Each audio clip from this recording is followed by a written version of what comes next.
Welcome to the most anticipated update of Google I/O 2025. Google just changed everything.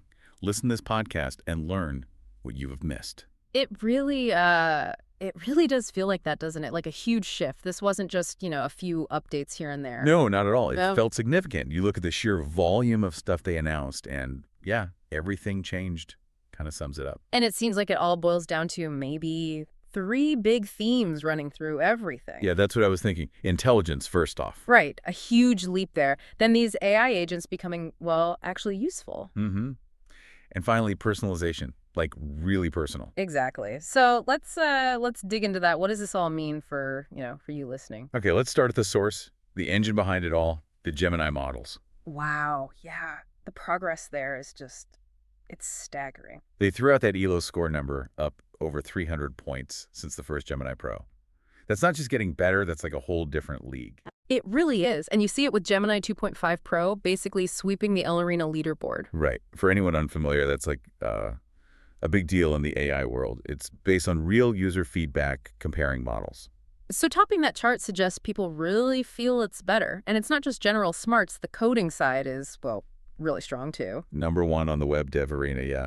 Smashing the old version by, 142 ELO points. Huge margin. And you can tell developers are noticing the adoption rate on coding platforms is through the roof. Hundreds of thousands of lines of code accepted every minute. Yeah. That's impact. Definitely a productivity boost. But then, okay, the Pokemon Blue thing. Ah, yes. Slight chuckle. Completing the whole game, all the badges, the Elite Four. And the little joke about API, artificial Pokemon intelligence. You got to appreciate the demo, right? Yeah. It's fun, but it also shows. It shows serious problem solving. Navigating a complex, interactive world, it's not trivial. And none of that happens without some serious hardware muscle underneath. Exactly. Which brings us to the new TPU, Ironwood, 7th generation. So what's special about Ironwood?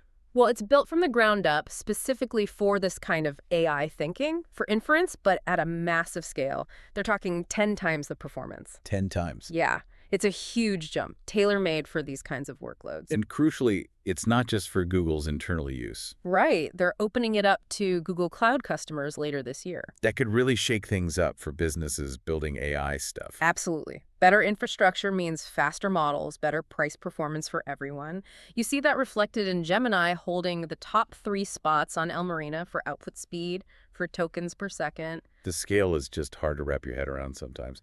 They said monthly token processing is up 50 times in 1 year. 50 times. From 9.7 trillion to 480 trillion tokens. It's just astronomical growth. Shows the demand is there. Oh, absolutely. And look at the developers jumping on board. Over 7 million using the Gemini API now. That's 5 times growth since last I/O. And 40 times increase in usage on Vertex AI. The ecosystem is exploding. And it's filtering down to regular users too. The Gemini app, 400 million monthly active users. And people with the 2.5 Pro model are using it 45% more. They're finding it genuinely useful. Probably the biggest reach, though, is search, right? AI overviews. Yeah, 1.5 billion monthly users seeing those. That's generative AI reaching more people through search than basically anything else on the planet. And now they're adding an AI mode. Sounds like it's going even deeper. Definitely seems that way. So the intelligence part is clearly racing ahead. But Google's also focusing hard on how we interact with this intelligence. Like Project Starline becoming Google Beam. Right, Google Beam. Taking that amazing 3D video tech and making it AI-powered, transforming standard 2D video into something that feels incredibly lifelike with near-perfect head tracking. The goal is making video calls feel like you're actually there. Yeah, bridging that gap. Yeah. And the HP partnership to get it to early customers this year is a big step. Imagine work meetings feeling, actually engaging. And that core tech is already popping up elsewhere, like Google Meet's real-time translation. Oh yeah, the demo was smooth. Booking that vacation rental. And it's not just the words, it's capturing the tone, the expressions. That's key for natural conversation across languages. English and Spanish now for subscribers, more coming. That feels really significant for global teams or just talking to family overseas. Totally. And then there's Project Astra, that vision of an AI assistant that sees and understands your world. It's moving into Gemini Live now, right? Yep. And those examples they showed, like Gemini correcting the user, no, that's a garbage truck, not a convertible. Chuckles. Yeah. Yeah. Or the streetlight versus the building. It showed it has context, understands mistakes. And that's rolling out now on Android and iOS, so Yeah. people can try it pretty much immediately. Okay, so that's understanding the world. What about doing things in the world? Project Mariner. All right, Mariner is more about web interaction, getting tasks done. Think AI agents that can actually, take actions for you. Handling 10 tasks at once. Mm-hmm. And that teach and repeat feature sounds potentially game-changing. Show it once, it learns. Huge time saver potential. And they're opening this up via the Gemini API. Yeah, encouraging a whole ecosystem of agents.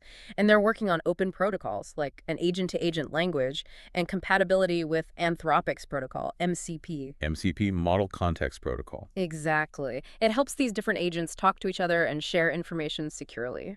That agent mode demo in the Gemini app, finding an apartment in Austin. Yeah, setting the budget, the must-haves, using Zillow, even scheduling tours via MCP. That's practical AI help. Makes you really think about what you could offload. Experimental version coming soon for subscribers, too. It's moving from just information retrieval to actual task execution, guided by you. And to make that really work for me specifically, Yeah. you need that next layer, personal context. Right. This sounds incredibly powerful, though obviously privacy is paramount here. The Gmail smart replies they showed were eerily good. Pulling info from Drive, past emails, docs. To give you responses that actually sound like you, considering travel time, even your preferred adjectives. It's like an assistant who really gets you. And they see it working across search, docs, everywhere. Coming this summer for subscribers. We also heard about Gemini 2.5 Flash. What's the story there? Flash is positioned as the efficient workhorse. Still super capable, second only to 2.5 Pro on El Marina, but optimized for speed and cost. So developers get more choice depending on their needs. General availability early June. Exactly. And there are new dev features for 2.5 overall, too. Like the multi-speaker text-to-speech. 24 plus languages. Switching seamlessly. That sounds amazing for accessibility in global apps. Totally. And better security against prompt injections, that's crucial. Plus things like thought summaries for transparency. Seeing how it's thinking. Yeah, and thinking budgets to control cost and latency, giving developers more control. That coding demo. Wow. Creating a 3D web app for that museum exhibit just from a sketch and prompts. In Google AI Studio, yeah. Generating complex code and animations without needing to be a 3D expert yourself.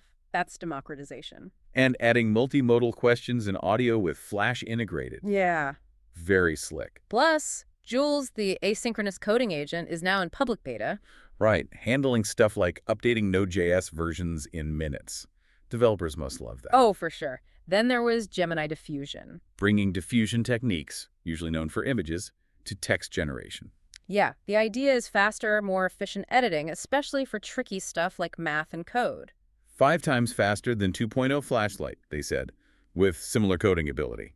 The math problem example was super quick. Shows how different AI architectures can excel at different things, and for the absolute cutting edge, DeepThink mode. For Gemini 2.5 Pro, pushing performance with advanced reasoning, hitting crazy scores on benchmarks like UIMO and Live Code Bench. It's about exploring the limits, but they're being cautious, releasing it to trusted testers first for safety checks. Which makes sense. It feels like all this points towards Gemini becoming a kind of world model. That's the concept, yeah. An AI that can plan, imagine, simulate aspects of the world. It connects to things like Genie 2 and VO's understanding of physics. And Gemini Robotics teaching robots tasks. Yeah. It's about interacting with the physical world, too. Yeah. The big vision is the Gemini app as this universal AI assistant. Exactly. Personal, proactive, powerful across all your devices. The upgraded Gemini Live demo showed that. The bike repair? That was brilliant. Video understanding, screen sharing, better voice, memory, controlling the computer. Looking up manuals, YouTube, emails, calling the shop, checking the brakes, even suggesting dog baskets. And link to calendar, maps, keep tasks, making it part of your actual workflow. And for deeper research, you can now upload your own files to the Gemini app. Yeah, with Drive and Gmail integration coming, imagine summarizing your documents. And Canvas, that co-creation space sounds wild. Turning reports into web pages, infographics, quizzes, even podcasts. And vibe coding for interactive stuff like that comet simulation. Fun. Yeah. Plus, you can share these creations. It's about making AI a creative partner. Then there's Gemini in Chrome. An AI assistant right in the browser. Understanding the page context to answer questions, compare reviews. Super convenient, rolling out to US subscribers first. We also need to talk creative tools. Imagen 4. Yeah, the new image generation model in the Gemini app. Richer images, better detail, much better text handling. That Chrome Dino Festival poster looked great. Faster, too, with an even speedier variant for quick iterations, plus in-app editing. And VO3 for video. State-of-the-art, they're saying. Yeah. And the big leap is native audio generation. Sound effects, background noise, even dialogue. Yeah, the owl and badger scene, the boat scene. The realism is getting quite striking. They're working with filmmakers, too. Which leads to Flow, the AI filmmaking tool. Combining VO, Imagen, Gemini for creatives. Upload your ingredients, generate elements, assemble clips with precise camera control. Keeping characters and scenes consistent, extending clips, integrating with other tools. It sounds comprehensive. Like having an AI collaborator for filmmaking. The quotes from filmmakers using it were pretty positive. And wrapping all this up are the new subscription plans. Google AI Pro and Ultra. Pro is global, with enhanced features like the Pro Gemini app. Ultra is US only for now, highest limits, early access to things like DeepThink and Flow with VO3, plus YouTube Premium and more storage. Offering different tiers makes sense. Okay, huge amount on intelligence and tools. But the other big piece was how we'll interact with AI physically. Android XR. Exactly. All the Android updates, Android 16, Wear OS 6, the new design, it's all groundwork for this XR future.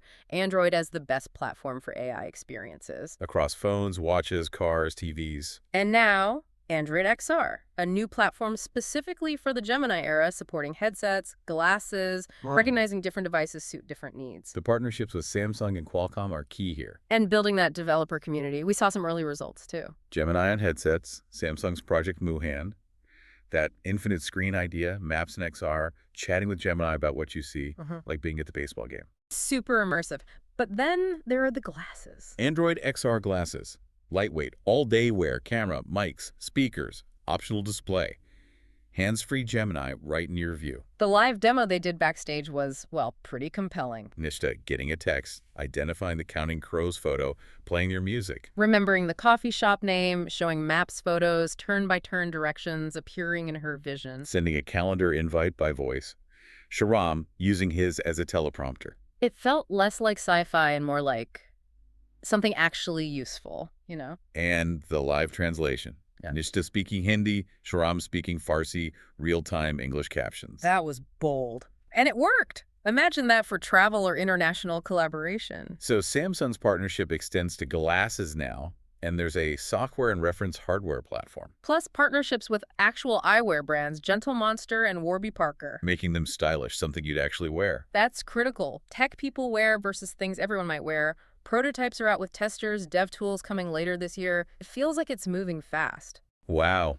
Okay, that AI counter hit 95, didn't it? Chuckles. Yeah. Yeah, I think they might have lost count themselves. It was a lot. Just recapping. Huge leaps in intelligence, smarter agents, deeper personalization, powerful creative tools, and this whole new Android XR platform. It really feels like a pivot point. Yeah. And the emphasis was constantly on developers making this real for everyone. Those real-world examples, FireSat for wildfires, wing drones for hurricane relief, they ground it, show the potential positive impact. It makes you optimistic about what's next. Robotics, medicine, quantum, self-driving cars. That story about his dad in the Waymo, just amazed. That captures it, doesn't it? The wonder of technology when it really works. It's a good reminder of the human side of all this tech. Solving problems, connecting people. Absolutely. Well, that was quite the whirlwind tour of Google I/O 2025. Things definitely feel different now. Agreed. The pace is incredible. It's exciting, maybe a little daunting, but definitely fascinating to watch unfold. Well, thanks for joining us for this deep dive. Hopefully it helped you make sense of all the big news. Yeah, I hope it was useful. See you soon with another guide like this.